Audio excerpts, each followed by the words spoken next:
ليه بتفكر قبل النوم؟ أغرب حاجة في الدنيا إنك تبقى تعبان طول اليوم ومش قادر تفتح عينك من كتر التعب، وأول ما تقرر تنام وتطفي النور وفجأة مخك يبدأ يفتح فرع سينما ويعرض لك كل المواقف المحرجة اللي أنت عملتها من وأنت في ابتدائي مثلا. ليه المخدة بتتحول لساحة كبيرة من التفكير؟ وليه بنتحول لعباقرة في الوقت الضايع أو بعد فوات الأوان؟ القصة يا شباب إن الحكاية ليها أبعاد نفسية وعلمية وعميقة جدا.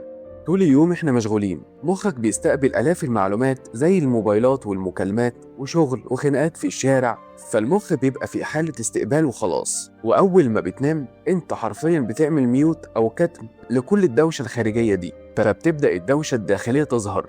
علماء النفس بيقولوا إن ده وقت المعالجة العاطفية. طول النهار انت بتكبت مشاعرك وقلقك عشان تمشي يومك.